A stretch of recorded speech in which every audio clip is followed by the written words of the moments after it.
Peace be upon you, and the mercy and blessings of Allah. In the second session, God willing, we will talk about water requirements. In the first session, we learned how to gather project data, whether it's the crop type, soil type, water source, and the total area. Regarding the area, we discussed how to handle dimensions if provided, how to deal with coordinates, and how to draw them on AutoCAD. In today's session, God willing, we will discuss the final number we need, which is the water requirements. Let's ask a question. Is the water requirement a fixed number? No, it is not a fixed number. It varies from one plant to another depending on the plant type. If I have a plant with low water requirements, sunlight, it will have a high evapotranspiration rate from the leaves for this loss. So the amount of water I must add varies according to the plant type. But is the amount of water fixed for a single plant type? For example, if we stick to one plant, like palm trees, is its water requirement fixed?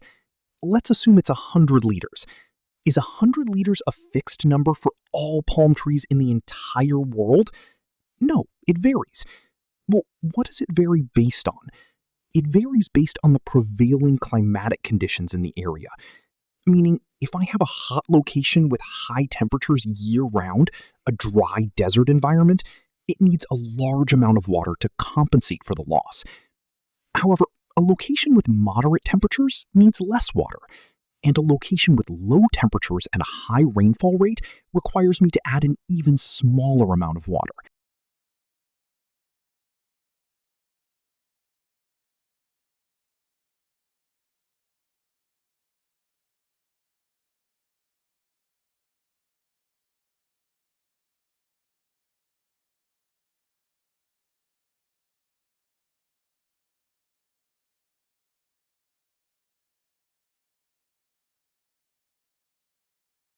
You might say, you told me it varies by location, and I fixed the location.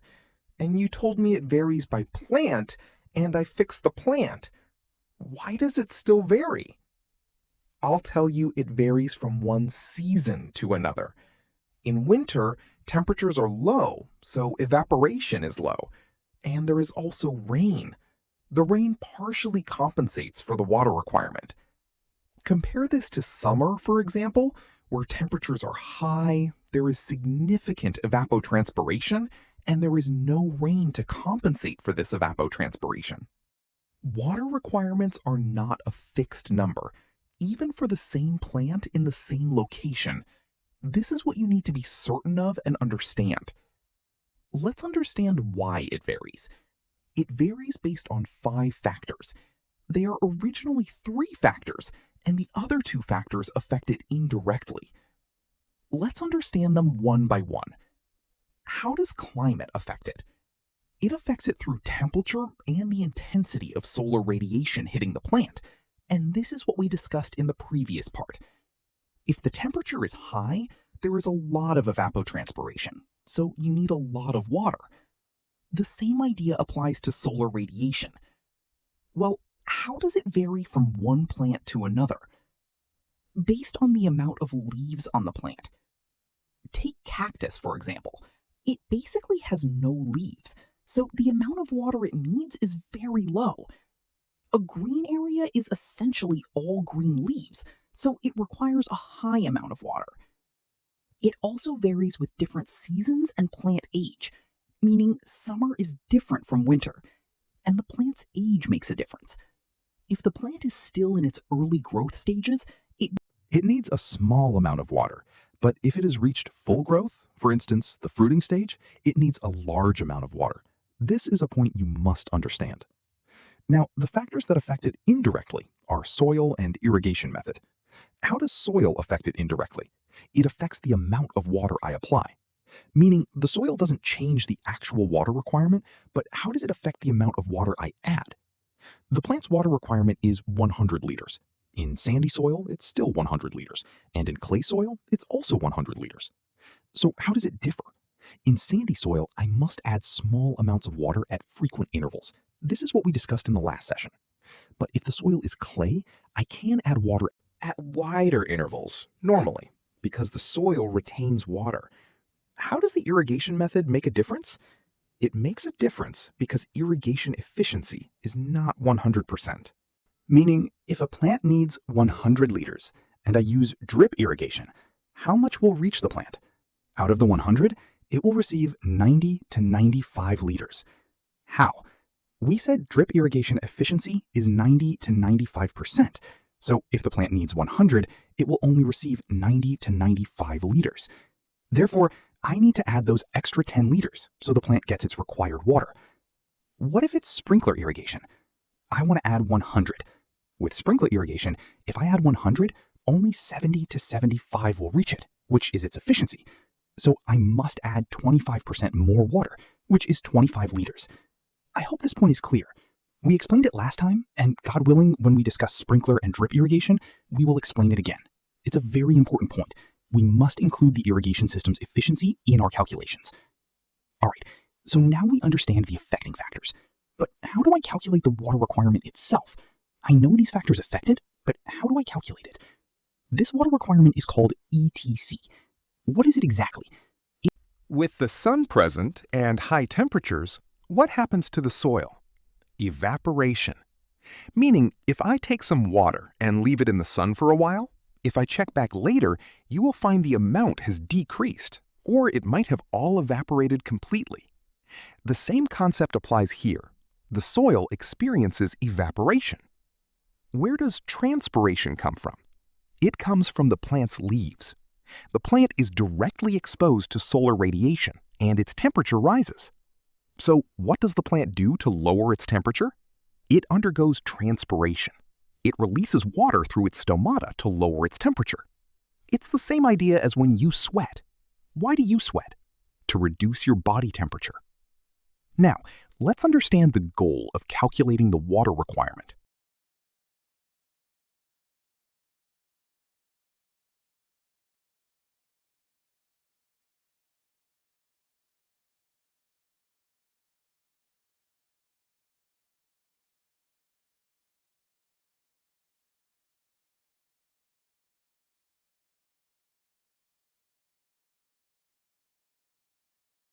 But what if I give it exactly what it needs, optimally? It needs 100, and I provided 100. What does this achieve? It achieves growth.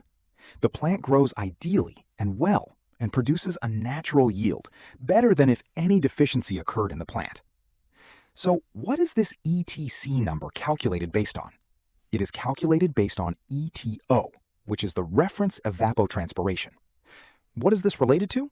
It's related to the climate, what the climate's temperature is like, and what the intensity of radiation in that area is like. What about Kc? This is the crop coefficient. As we agreed, a crop that is 1 day old needs less water than a 10-day-old plant, and less water than a 1-month-old plant. So this coefficient is the part that determines the water requirement for me, even with varying time and plant age. This is Kc. Thus, I have linked the crop coefficient and the climate to calculate the required water needs. Let's first understand ETO. What is ETO? It is the reference evapotranspiration. What affects it? It is affected only by the climate. Focus on the word only climate, meaning it has nothing to do with the plant. For example, I can tell you what the ETO is in an area like Cairo today. It is a fixed number, whether you use it to calculate for turf, trees, palms, or cactus. It doesn't matter at all. ETO is a fixed number for the location. When does it vary? It varies for the same location over time. That is, summer is not like winter, as the seasons change. ETO is affected by temperature, humidity, solar radiation, and wind. These affect the ETO, so I analyze these numbers to calculate ETO. Does ETO vary from one location to another? Yes, it does. This is the idea behind the example we were just talking about. In Aswan, the climate is harsh. The temperature is high, it's a dry desert climate, so it needs a large amount of water. Therefore, you'll find ETO is a high and large number. In Cairo, it's lower, and in Alexandria, it's even lower. Here I am talking about the climate, and I identify it by ET0. So I have two factors I talked about, climate and plant. I now understand the climate, but where do I calculate the plant from? I calculate it using Kc. Kc is a coefficient that determines the plant's needs, whether it's an increase or a decrease. Meaning Kc varies from one plant to another and varies depending on the plant's age. Kc calculates for me how much the plant consumes. We agreed that every plant needs a different amount of water due to leaf size and physiological nature. For a single plant type, does Kc vary, or is it a fixed number? No, it also varies. Why does it vary? As the number of leaves increases slightly, the water requirement increases. This is an indicator for Kc. It was low at the beginning. As the plant started to grow and develop many leaves, its water requirement began to increase until reaching its maximum growth during the mid-season. Then, when the plant is finally in the late season, towards the end, you'll find the water amount decreases and its water requirement decreases. This is the concept behind it. So how do I calculate ETC? I multiply ETO by Kc. Let's take it slowly, step by step. ETC is the water requirement we want. I multiply ETO, which represents the climate effect, by Kc, which is the crop coefficient, to give me the water requirement I need. Let's take an example. I have an ETO of 8 and a Kc of 0.8. I multiply 8 by 0.8, which gives me 6.4. Therefore, the plant's water requirement is 6.4 millimeters per day. How did I calculate these numbers? I can calculate them using software like ClimWatt and CropWatt. Let's start with ClimWatt. This is essentially collected data, meaning I collect the climate data from a weather station. Now, if I told you we collected the specify the location so it finds the nearest station to it. If you have easting and northing coordinates, you add them here. But if I don't have the coordinates, and I just know the location is in the Cairo Governorate, for example, I go and select the country as Egypt. I have two commands available. I select Display All Stations Within Selected Country to show all stations in Egypt. They appeared here as points and names. I want Cairo, so you will find Cairo here, and it appeared in red. If you want Giza, you click on Giza.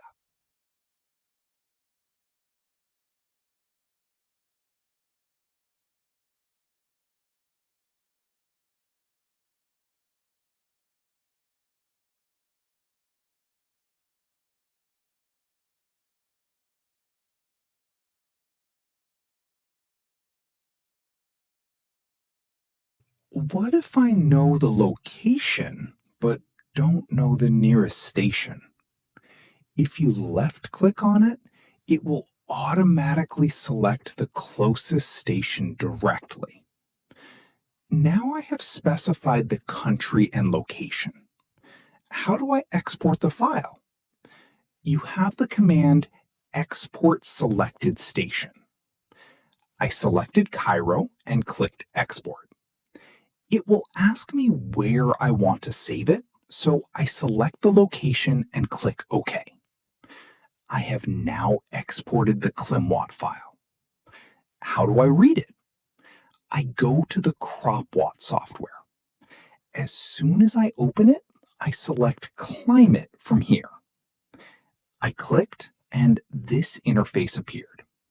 If you want to add the data manually, you type it here, but I have already exported the data. So I go to the word Open and left-click.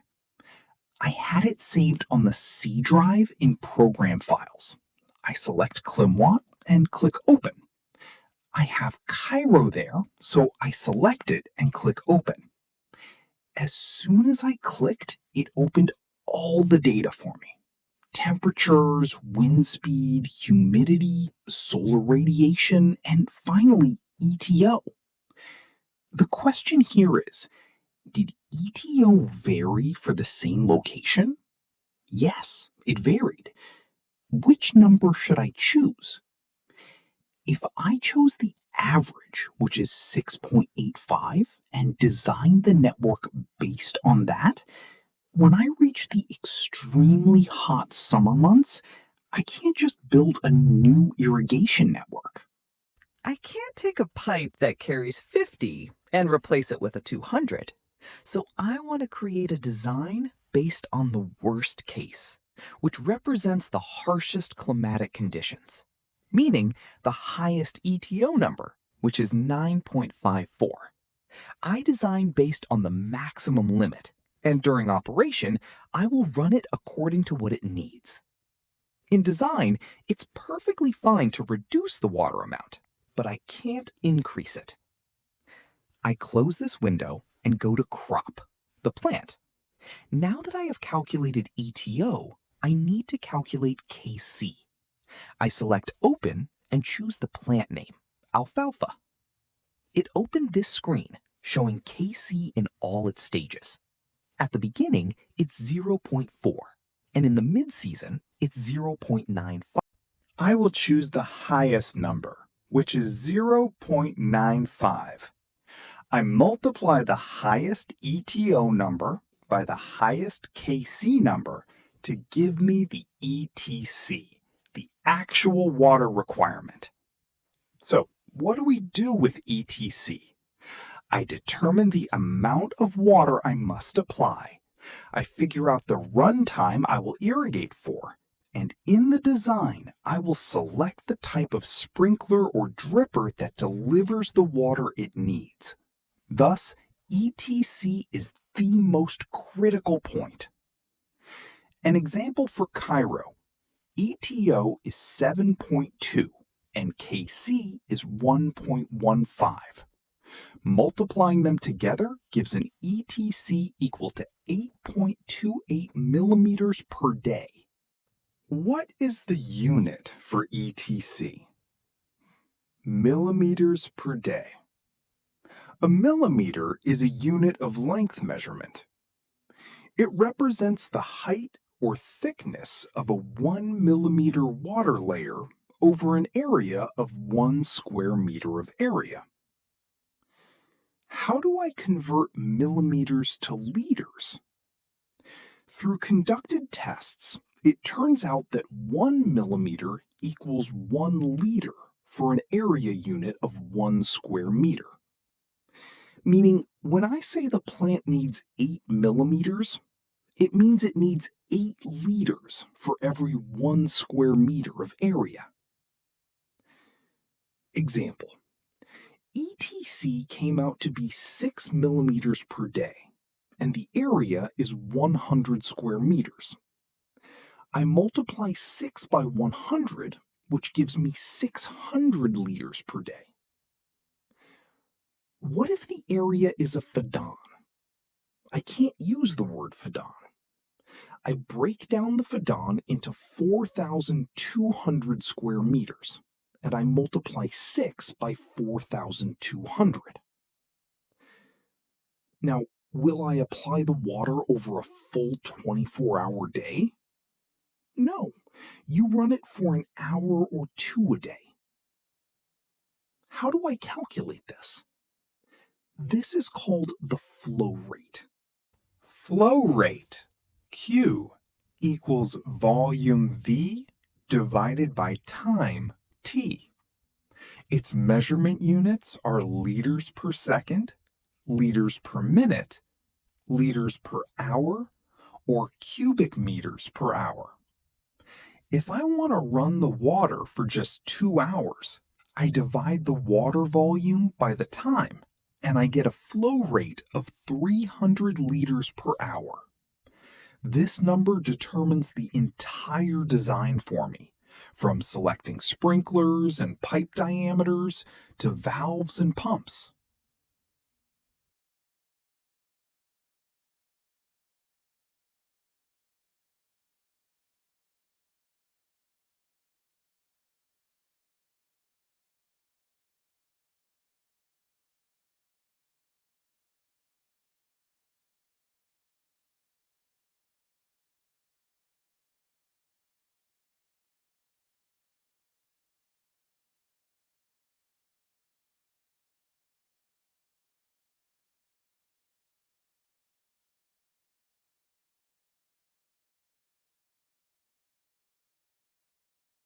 After finding ETC, convert it from millimeters to liters, multiply by 4,200 square meters, and then divide by 2 hours to get the flow rate.